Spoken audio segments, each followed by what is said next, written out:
400 ans, dès l'histoire mythique de Prométhée. Pour avoir donné le feu aux humains, ce titan est puni par Zeus.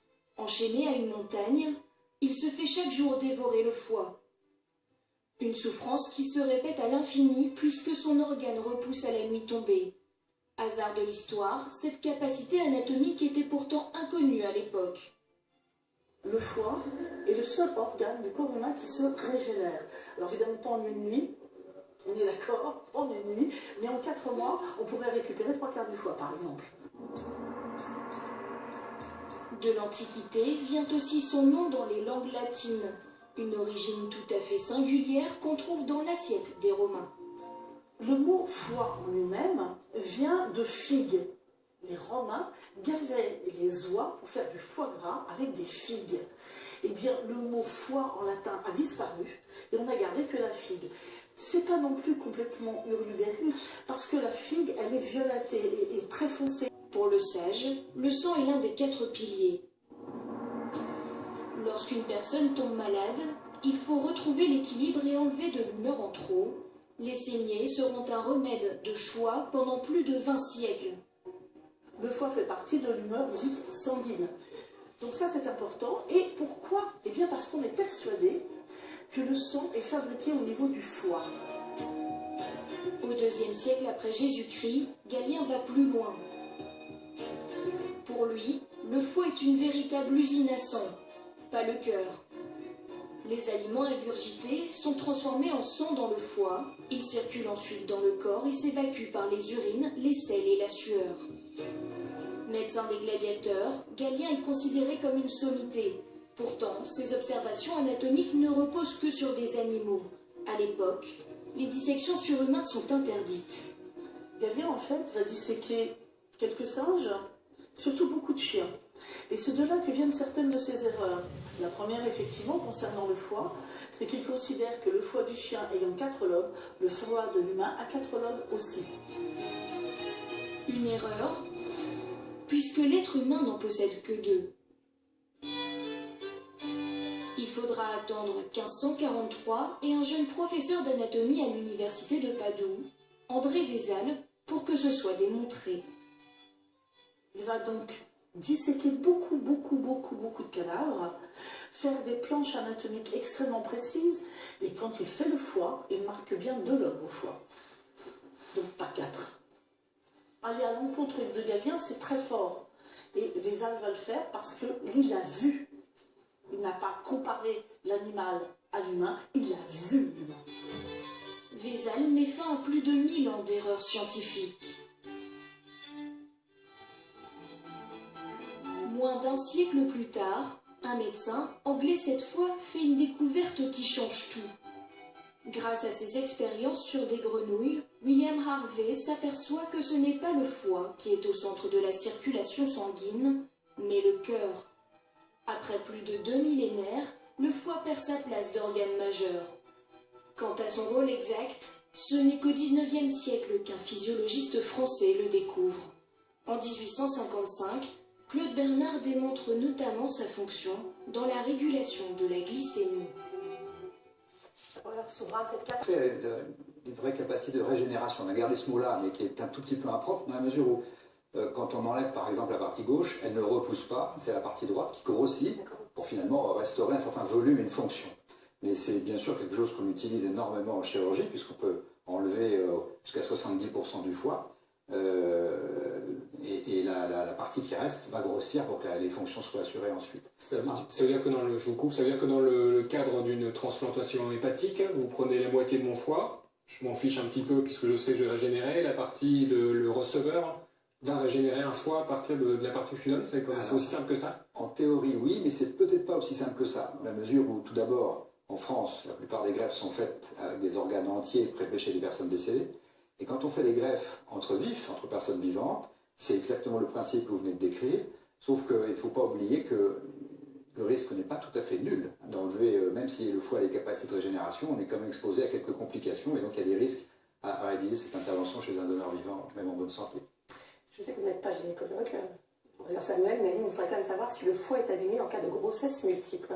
Non, il n'y a rien qui montre ça, non. Très bien. Est-ce qu'il peut provoquer des migraines lors des problèmes de digestion, demande Karine? Non, il y a un lien qui a été donné avec l'évacuation de la bile, mais c'est absolument pas prouvé, et donc les migraines ne sont pas liées à l'élimination de la bile pour moi ni au foie. Et est-ce que vous pouvez expliquer une autre question? Pourquoi on a le teint jaune quand quelquefois le foie dysfonctionne? Ah oui. C'est systématiquement? Non. Non. Mais en fait, dans le foie, il y a un pigment qui s'appelle la bilirubine, qui est présent dans les cellules hépatiques et également dans la bile. Quand le foie ne marche pas dans le cas d'une cirrhose ou d'une hépatite, il y a un relargage à partir des cellules de bilirubine, et ce pigment, donc jaune, quand il monte dans le sang, fait qu'on a le teint jaune. Donc au début, on a la conjonctive jaune, et puis après, on a la couleur de peau jaune en fonction du taux de bilirubine. Donc si on craint d'avoir le teint jaune, ou si on dit il faut faire uniquement un dosage de bilirubine, et ça, c'est formel. On évoquait cette crise de foie, ce concept français. Pourquoi en France on continue à parler de crise de foie alors qu'on sait que ça n'a aucun sens? Ça, je ne sais pas. Je ne sais pas, mais ça n'a aucun sens. Oui, comme vous l'avez dit, ça n'a aucun sens, puisque ce qu'on appelle la crise de foie sont des symptômes qui sont réels, c'est pas quelque chose de psychosomatique, ce sont des symptômes réels, qui sont souvent secondaires à un surplus alimentaire, des repas très importants répétés à un intervalle court, avec aussi trop d'alcool souvent. Et donc il y a un sentiment de satiété dû à la dilatation de l'estomac, qui lui est également au taux d'alcool dans le sang, qui envoie des signaux à notre cerveau, et on a un sentiment de ballonnement, de maux de tête, pas bien, gonflé, diarrhée éventuellement, des nausées. Donc tout ça, c'est des symptômes digestifs, aussi envoyés par des signaux envoyés par notre cerveau. Et le foie lui-même est normal. Au contraire, il est là pour aider à éliminer tout ça, oui. Il y a Cécile qui se pose la question de sans vésicule, le foie est-il donc plus sensible? Faut-il redoubler d'attention concernant son alimentation? On peut peut-être dire que donc il y a le foie, juste en dessous il y a la vésicule biliaire, c'est ça, qui permet de déverser dans le tube digestif des... Voilà, la vésicule en fait est reliée au système biliaire, à tous ces canaux qui naissent dans le foie. La bile est fabriquée par le foie et donc est excrétée par les canaux biliaires. Elle est stockée dans la vésicule temporairement. Cette vésicule se contracte au moment des repas quand on a un peu plus de graisse, puisque ça sert surtout à solubiliser les graisses. Donc quand on n'a plus de vésicule, tout d'abord, en général, on va mieux, parce que quand on a la vésicule, c'est parce qu'elle est pleine de calculs et qu'elle ne fonctionne plus. Donc on supprime ces douleurs et le risque d'infection. Et c'est pas que la vésicule a cette fonction-là, mais on peut très bien s'en passer. Donc c'est pas parce qu'elle est inutile, on dit ça, mais c'est parce qu'on peut s'en passer. C'est-à-dire que le foie fabrique davantage de bile, mais a priori, il n'y a aucun régime particulier à suivre quand on n'a plus de vésicule, on ne s'en aperçoit pas. Donc on peut, pour que les choses soient bien claires, on peut se passer de la vésicule biliaire, par contre on ne peut absolument pas se passer du foie. Exactement. Ah oui. Oui, à ce propos, une question juste à l'époque, d'ailleurs, je crois que c'était à Paul Brousse, il y avait des essais de foie artificiel. Pareil, un peu de dialyse en fait du foie. On en est où? C'est quelque chose qui avance ou pas? Ça avance, mais à pas lent. La difficulté vient de ce qu'est le foie, c'est un organe de synthèse. Et si on compare au rein, qui est un filtre essentiellement et qui produit presque rien, voilà, qui a fonction de filtre. Le cœur, c'est une pompe complexe. Le foie, c'est un organe de synthèse, donc il faut des cellules. Or, on sait faire ce qu'on appelle des foies artificiels, qui en fait sont des filtres, mais par contre, on ne sait pas incorporer des cellules, et on ne sait pas réorganiser ces cellules comme dans un foie. Il faudrait arriver à faire des mini-foies. Il y a de la recherche dessus, mais c'est très complexe, et c'est quelque chose que je connais depuis que j'ai commencé les pathologies, et je pense que ça arrivera après que... Voilà. Ce qui est vraiment temps, bien évidemment. Mais ça arrivera.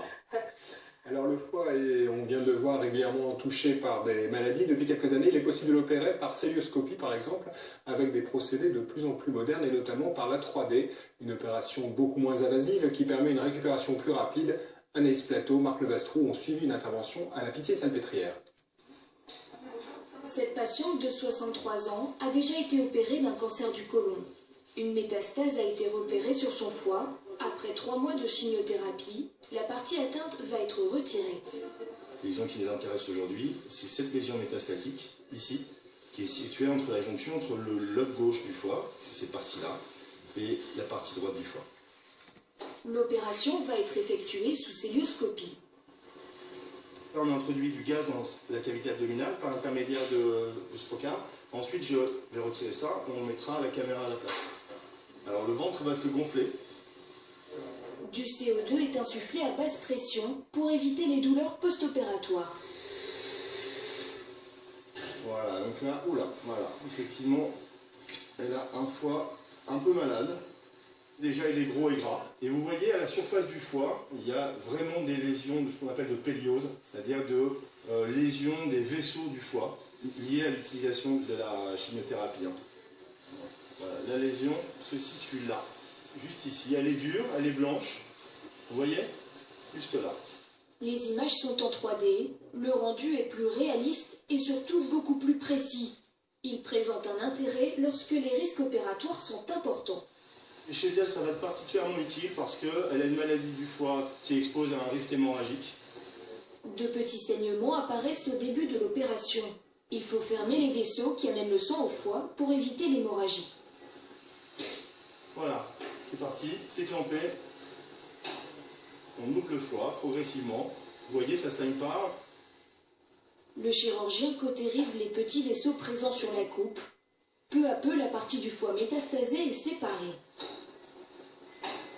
Terminé. Donc là, je vais déclamper pour remettre du sang dans le foie. Il redevient rose. Il ne reste plus qu'à retirer la tumeur disséquée de l'abdomen de la patiente. Il faut absolument protéger la paroi de l'abdomen, l'endroit où on va retirer la tumeur, du contact potentiel avec la tumeur. Pour cette raison-là, on a introduit dans un sac qu'on ferme, vous voyez. Donc on va le sortir par l'orifice de la caméra. Voilà. La tumeur va être analysée. Grâce à cette opération, la patiente pourra rentrer chez elle le jour même. Le foie cicatrisera en 3 semaines. Une question de Marie-Lise qui demande si le paracétamol pris en continu pour l'arthrose est dangereux pour le foie. Il faut s'en méfier. Le paracétamol est un faux ami. Il peut vraiment donner des hépatites graves quand il est pris en très grande quantité d'un coup. De façon chronique, il ne faut pas dépasser 2-3 grammes par jour. Il faut quand même faire attention. Et si on le prend vraiment de façon chronique, je conseille de faire un bilan hépatique. Il y a d'autres médicaments qui sont particulièrement toxiques pour le foie. Généralement, quand on prend un médicament, effectivement, soit c'est toxique pour le rein, ou soit c'est toxique pour le foie. Il y a des médicaments qui sont particulièrement toxiques pour le foie. Presque tous les médicaments ont une toxicité pour le foie. Elle est souvent modérée, mais presque tous les médicaments ont une toxicité pour le foie. Et donc, si on prend des médicaments au long cours, il faut souvent faire un bilan hépatique de temps en temps pour vérifier que tout va bien. Et puis, si jamais il y a des anomalies du bilan hépatique qui apparaissent ou une hépatite, il faut arrêter les médicaments. Parce qu'en effet, il faut partir du principe que presque tous les médicaments ont une certaine toxicité pour le foie et presque beaucoup sont métabolisés par le foie aussi. Donc si le foie ne marche pas très bien, ils peuvent aussi s'accumuler. Nathalie demande si un adénome du foie évolue toujours en cancer, est-ce qu'il faut se faire opérer? Heureusement, non, il n'évolue pas toujours en cancer. Les adénomes sont liés essentiellement à la prise de la pilule chez la femme. C'est quelque chose qui est apparu avec la pilule. On sait que d'autres peuvent être liés à d'autres circonstances pathologiques, notamment certains diabètes, c'est plus rare. Et en fait, le risque de dégénérescence en cancer n'est pas très bien connu. Il est faible, mais il existe, il est réel. Il dépend sans doute de la taille et puis du type. Chaque année, on apprend un peu davantage sur les adénomes, qui ne sont pas tous les mêmes. Il y a plusieurs sous-types d'adénomes. Et donc, il faut essayer d'identifier le mieux possible, par la radiologie et par la biopsie, ceux qu'il faut retirer et ceux qu'on peut simplement surveiller. Qu'est-ce qu'on doit consommer de préférence, que doit consommer de préférence une personne ayant une insuffisance hépatique et surtout que doit-elle éviter? On imagine l'alcool, mais... L'alcool, bien sûr. Et puis les médicaments qui sont métabolisés par le foie. Donc le paracétamol, là, il faut faire attention. Et puis tous les médicaments qui ont un métabolisme hépatique, on doit éventuellement diminuer leur dose. Parce qu'en effet, comme le métabolisme se fait moins bien, il s'accumule dans le sang. Merci. Non, on n'a plus le temps. 42 secondes. Je vais juste présenter, que vous fassiez votre appel à témoin.